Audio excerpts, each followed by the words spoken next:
Assalamualaikum warahmatullahi wabarakatuh. Salam sejahtera untuk kita semua, kawan-kawan, ibu bapak sekalian, para pemerhati penggerak giat Kabupaten Kotalaya Anak. Kotalaya Anak adalah salah satu pendekatan yang diselenggarakan oleh Kementerian Pemberdayaan Perempuan, dalam ini adalah pemerintah pusat, untuk menilai, mengukur layanan, mengukur komitmen, mengukur upaya-upaya yang dilakukan oleh pemerintah kabupaten, dalam ini kabupaten dan kota di seluruh Indonesia, untuk memenuhi, melindungi dan juga menghormati seluruh anak yang ada di wilayah maupun seluruh anak di Indonesia.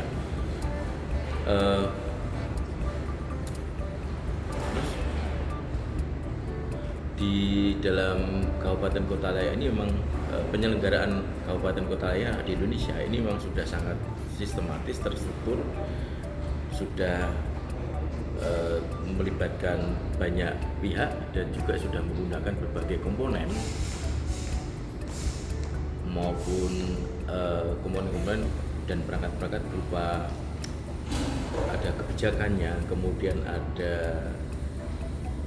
indikator-indikator dan juga ada sistem penilaian atau sistem evaluasinya, sampai kepada pemberian penghargaan terkait dengan capaian dari setiap kabupaten kota dalam rangka memenuhi, melindungi dan juga menghormati hak anak. Ada berbagai klaster indikator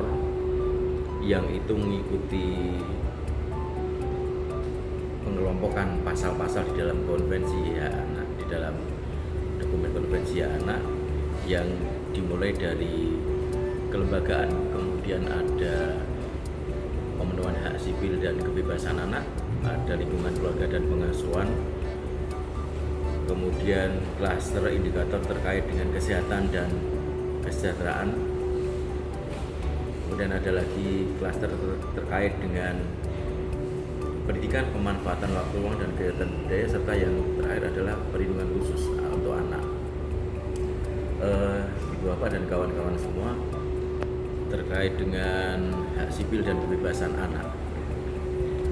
itu di dalam penyelenggaraan Kabupaten Kotalaya Anak ada 3 indikator yang digunakan untuk mengukur atau menilai komitmen-komitmen daerah tadi terkait dengan memenuhi, melindungi dan juga menghormati hak anak. Yang pertama itu adalah indikator tentang anak yang diregistrasi dan mendapatkan kutipan akta kelahiran. Yang kedua terkait dengan hak anak untuk mendapatkan informasi yang layak, dan yang ketiga adalah terkait dengan terlembaganya partisipasi anak. Itu adalah 3 indikator yang ada di dalam klaster hak sipil dan kebebasan anak. Dari 3 indikator tersebut ada beberapa yang saat ini mungkin memang sudah berjalan cukup bagus, terutama di indikator yang keempat atau yang pertama di dalam klaster hak sipil dan kebebasan, yaitu indikator terkait dengan anak diregistrasi dan mendapatkan kutipan akta kelahiran. Di beberapa kabupaten kota sudah melaksanakan dengan sangat bagus dan termasuk sampai ke tingkat nasional, di mana dari Kementerian Dalam Negeri sudah mencapai lebih dari 90%, dengan target pada tahun 2020 kemarin adalah 90% dan sekarang sudah mencapai lebih dari 91%. Secara nasional sudah sangat baik. Namun terkait dengan indikator anak diregistrasi dan mendapatkan kutipan akta kelahiran ini ada satu catatan yang mungkin masih kurang dari berbagai daerah terkait dengan layanan untuk meregistrasi anak dan memberikan kutipan akta kelahiran bagi anak-anak yang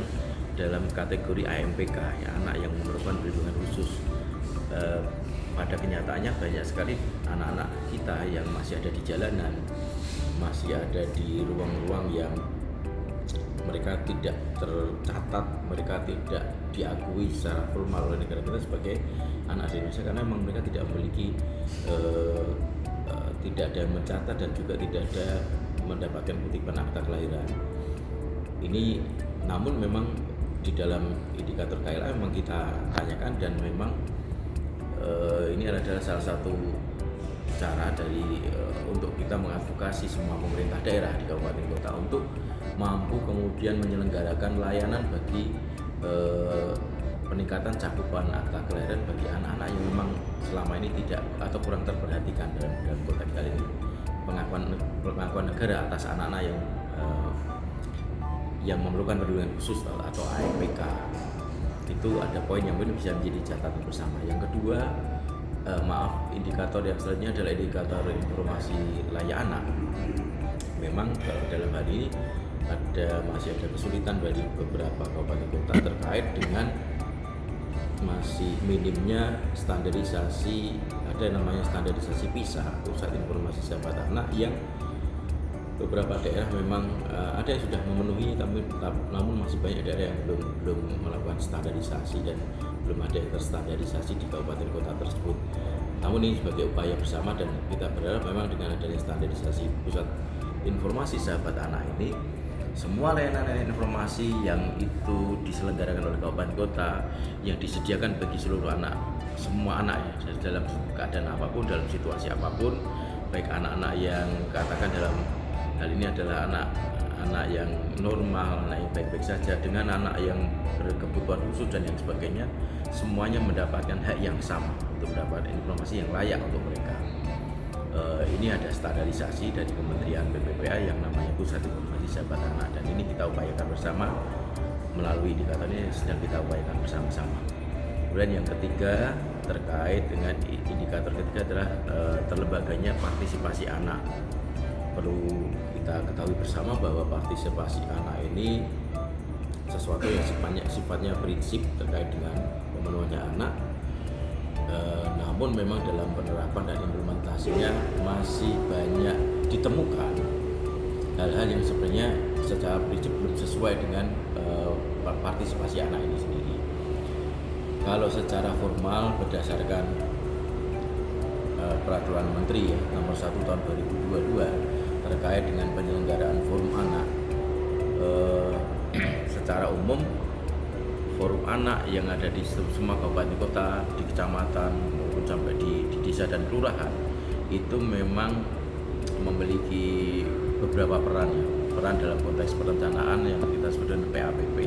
partisipasi anak dalam perencanaan bangunan. Kemudian ada peran 2P yang kita dorong terus agar ini dilaksanakan dengan baik dan diperhatikan dengan baik, yaitu peran sebagai pelopor dan sebagai pelapor. Untuk sejauh ini peran-peran anak baik dalam perencanaan bangunan maupun peran sebagai pelopor dan pelapor itu sudah menunjukkan satu hasil yang luar biasa, yang sangat baik.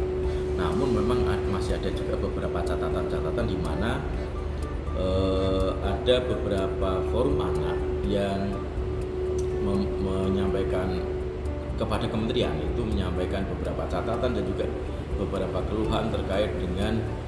pelaksanaan dari yang namanya partisipasi anak di masing-masing wilayah mereka di kabupaten kota maupun sampai kecamatan dan desa kelurahan. Banyak ditemukan atau disampaikan oleh kawan-kawan dari forum anak, kalau kadang mereka dalam proses pelaksanaannya kadang pendampingan maupun keberadaan pendamping ini yang utama, yang penting. Pendamping adalah yang dimaksud dengan pendamping forum anak adalah ibu bapak dari dinas PPPA yang ada di kabupaten kota masing-masing, dan ternyata beberapa persoalan yang sering muncul adalah pergantian atau mutasi dari pendamping itu yang kemudian membuat yang mungkin tadinya sudah sangat kenal akrab, tahu karakter anak-anak dan sebagainya, kemudian anak-anak juga kenal baik dan sebagainya, kemudian harus berubah berganti lagi dengan sebenarnya tidak ada persoalan sejauh para pendamping ini yang kemudian harus pandai juga untuk kemudian segera menyesuaikan diri dengan tupoksi yang diamban, tupoksi baru yang diamban. pendamping bisa berasal dari dinas dan OPD manapun, namun ketika menjadi pendamping bagi anak-anak, ketika dimutasi ke dinas PPPA dan menjadi pendamping bagi forum anak, maka harus segera menyesuaikan diri juga dengan bagaimana suasana lingkungan dan interaksi sosial dengan anak-anak harus terbangun, dan ini masih menjadi banyak kendala. Kemudian ada lagi pola-pola yang disampaikan oleh anak, mungkin ini jadi catatan juga bahwa ternyata masih ada praktek-praktek yang sifatnya manipulatif dan eksploitatif terkait dengan partisipasi anak. Praktek-praktek ini mungkin memang harus kita perhatikan betul, jadi jangan sampai mohon maaf, yang namanya manipulatif dan eksploitatif itu ada beberapa kawan-kawan dari forum anak di beberapa tempat itu yang menyampaikan bahwa ketika menjelang evaluasi KLA seperti saat ini misalkan, itu mereka menjadi ada kegiatan-kegiatan tambahan yang sebenarnya bukan kegiatan mereka, sebenarnya adalah targetnya dari pemerintah daerah, dari dinas, agar bisa menjawab pertanyaan-pertanyaan dari KLA, tetapi kemudian memposisikan anak untuk selalu terlibat, bahkan ada yang anak cerita bisa sampai kerja sampai jam 11 malam, jam 12 malam, jadi sifatnya agak eksploitatif gitu ya kepada anak-anak, yang itu harusnya bukan porsinya anak-anak. Yang kedua, ada yang sifatnya manipulatif atau tokenisme atau dekoratif, jadi anak-anak seolah-olah ada kegiatan-kegiatan dari ibu bapak, dari dinas,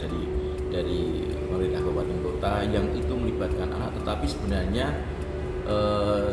bukan merupakan proses partisipasi anak, karena ibu bapak sekarang perlu dicatat bahwa yang namanya partisipasi anak pasti menyertakan adanya prinsip evolving capacity atau dalam konteks meningkatkan kapasitas anak. Ketika ibu bapak ada kegiatan bagi-bagi kartu KIA katakan contohnya, dan itu melibatkan anak, itu mungkin bukan proses partisipasi, tetapi menjadikan anak menjadi dekorasi. Oh ada anak-anak, tapi sebenarnya itu bukan kapasitas bagi anak-anak atau pembagian dan yang lain-lain yang sebenarnya bukan porsinya dan bukan dalam konteks kapasitasi anak. Ini yang mungkin harus kita perhatikan dan menjadi catatan, termasuk ini temuan-temuan yang disampaikan oleh kawan-kawan forum anak ketika kemarin dalam 1-2 tahun kemarin melakukan berbagai sesi diskusi dengan berbagai forum anak di beberapa tempat, dan memang ini adalah hal-hal yang pada umumnya muncul dan ini menjadi catatan bagi kita bersama. Mungkin itu ibu bapak sekalian terkait dengan implementasi terkait dengan indikator-indikator dalam klaster hak sipil dan kebebasan, dan bagaimana mungkin sedikit cerita progres capaian-capaian baik terkait dengan anak yang diregistrasi dan mendapatkan bukti pelanggaran ataupun informasi layak anak, dan yang satu lagi terkait dengan bagaimana melembagakan partisipasi anak dalam proses pembangunan dan juga dalam konteks pembangunan di daerah. Demikian mungkin sedikit sharing dari kami. Terima kasih atas perhatiannya dan salam sehat selalu. Assalamualaikum warahmatullahi wabarakatuh.